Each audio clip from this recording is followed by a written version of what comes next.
Sadly, there are many unsolved mysteries that remain cold cases, never being solved. These cases often leave detectives clueless as to who committed the crime, which lead them to find unusual ways to get more information than suspects in order to solve these cases. When it comes to psychics, many people are skeptical as to whether or not they really do have supernatural gifts.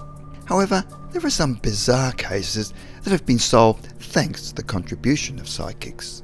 With the help of these psychics, bodies were discovered, suspects described, and even identified. I personally found these cases quite chilling, and have myself asking, does this prove that psychic powers really exist? The following are 5 mysteries that were solved by psychics.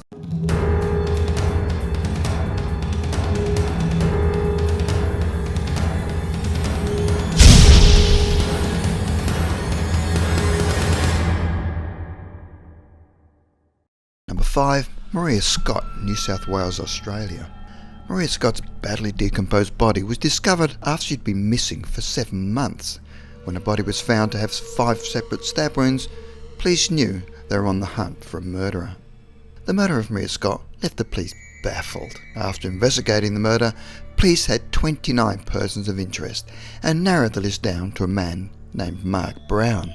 Maria Scott had met Mark Brown in a rehabilitation facility, but police had their doubts after Mark stated that he'd moved to Queensland before the murder even took place. 4.5 years after Maria's murder, Detective Senior Constable Geoffrey Little decided to invite psychic Debbie Malone to offer any insights into her murder. The results astounded the detective, as Debbie's knowledge of the case was eerily accurate. They took Debbie to the cabin where they believed Maria Scott had died, and were shocked when Debbie identified the layout despite the cabin's appearance having been changed. Debbie was able to locate the knife in a drain pipe, even though the drain pipe had been moved due to renovations. Many details of objects and events were also pointed out by Debbie, which confirmed information only known to police.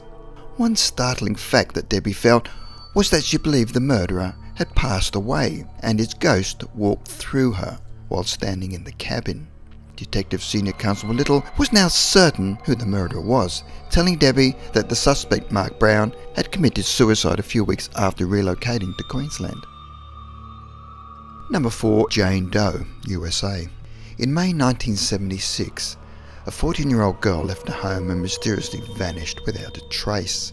The case made it difficult for the police, as the girl's disappearance had no witnesses and she was described as a runaway. Devastated by the lack of police support, the teenager's parents contacted a renowned psychic by the name of Dorothy Allison. Dorothy was able to provide important clues relating to their missing daughter. Dorothy asked them, what is the significance of the number 2562? They seemed like a random series of numbers. However, her parents recognized them as February the 5th, 1962, their daughter's birth date. The parents were convinced it had to be a sign from their daughter. Dorothy then described a watering hole location with a bizarre rock with the letters MAR painted on it. Dorothy stated that she was killed by a man named Brown, the spelling of whose name was different from the colour. Unfortunately, no concrete evidence was found and the parents had lost hope in the search for their missing daughter. It wasn't until 2 years later, when a group of teenagers stumbled upon an oil drum beside a waterhole, they discovered the body of the missing teenager. More disturbingly, a rock scrawled with the letters MAR was found next to the oil drum. It wasn't until 1994, 18 years after she initially went missing, that a man by the name of Robert Charles Brown, a neighbour of the girl, was arrested, tried and convicted of her murder. Robert Charles Brown admitted to murdering up to 48 people in a period spanning 25 years. Number 3. Nella Jones, England. Nella Jones is an English psychic who claims she can see crimes and has worked with the Metropolitan Police in London, even though the police do not admit openly that they use psychics. Nella even received a letter of commendation from them. Retired police detectives have openly admitted that Nella was able to solve crimes and they have no idea how she did it. On her very first phone call to the police, she'd been watching the news where a £2 million painting called The Guitar Player by Vermeer was stolen from Kenwood House, an art gallery on Hampstead Heath in London, on the 23rd of February 1974. After watching the news, Nella had visions and drew a diagram of the gallery and its surroundings and marked 2 locations with crosses near a pond. Nella then called the police, who were initially skeptical, where police then took Nella to the scene of the crime as they had nothing else to go on. Nella and the police first went to the gallery and then followed her down to a pond. As they got to the pond, Nella said she'd had a fantastic sensation, then took off her shoes, lifted up her dress and waded into the water, whereas she put her hand into the water and pulled out a part of the alarm system that was attached to the back of the painting. The police were stunned, as this was the only clue to the theft that they'd had, but Nella was not finished. She then escorted the police further around the heath and led them into some undergrowth, which had recently been disturbed, and all of the time Nella had images of the thieves running in a panicked state, and there she was able to locate the frame of the painting. As Nella knew so much, the police were suspecting that Nella had a part in the theft and interviewed her, but finally had to agree that she was not involved. A short time later at home, Nella had another vision and again called the police to say that in her visions the painting was located in a graveyard. It was later found that the painting was stolen by the IRA and that they would burn it, but Nella insisted that it would be found safe. An anonymous tip-off led police to a cemetery a few miles from Hampstead Heath, and after searching the graveyard, located a rolled-up newspaper buried under some leaves, and inside the newspaper was the stolen painting. Number 2. Andre Daigle. Andre Daigle was enjoying a night out with his friends at a bar when he decided to approach a young woman who then asked him for a lift home. Andre agreed and told his friends that they could leave without him, and that night Andre disappeared, and after 4 days the family decided to contact the police. However, when the police didn't take action, Andre's family decided to take matters into their own hands and went to a psychic called Rosemary Kerr. She brought with her a map of the area where Andre lived along with his photograph. Rosemary was able to describe one of the men responsible for his murder along with the location of Andre's body. She also felt a violent pain in her head while drawing attention to Andre's vehicle, which led her to believe what Andre had experienced. Rosemary felt that Andre's body was located beside an interstate highway. Days later, Andre's brother, who lived near him, was shocked when he saw his brother's truck drive past.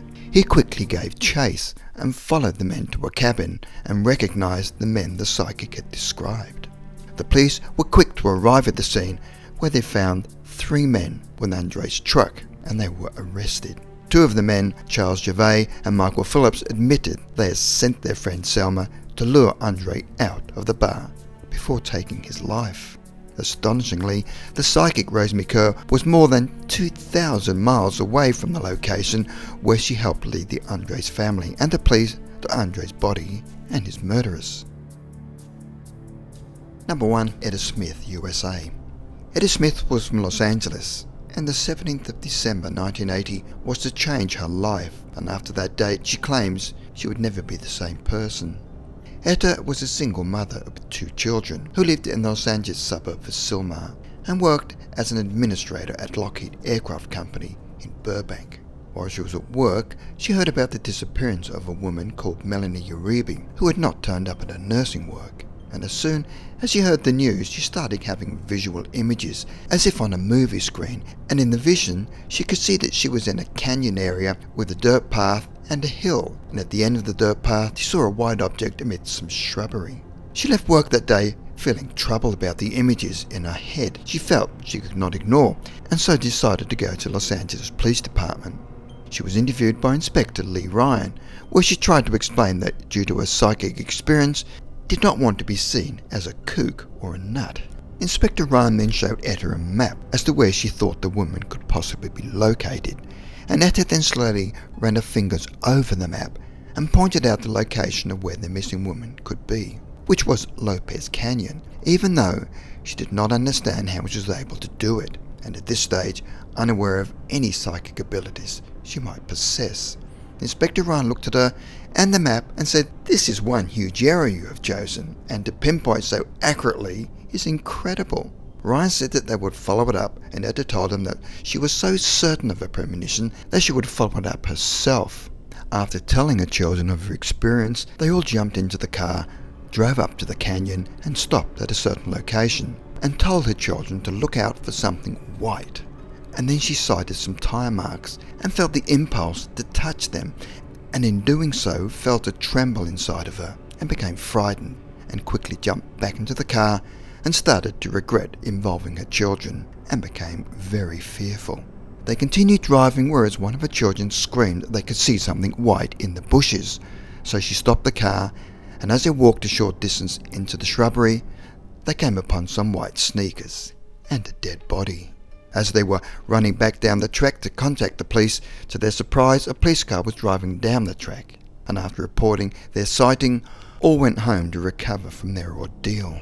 Later that evening, 2 detectives arrived at their house to take Etta in for questioning. Because of her accurate premonitions, she was now a suspect. That evening, she was heavily interrogated by 2 detectives who did not believe her visions and were accusing her of murder, whereas Etta then insisted on a lie detector test, but according to the detectives, she failed and was accused of murder. She was then stripped, hosed down, where Etta felt totally violated. Pursuing her premonition had turned Etta's life into a nightmare. After 4 days in custody, Etta was released after 3 men were picked up for the murder of Melanie Uribe. Etta Smith sued the LAPD for wrongful arrest and won her case. She also later found that the lie detector test proved inconclusive, but she was incarcerated because the detectives did not believe her story.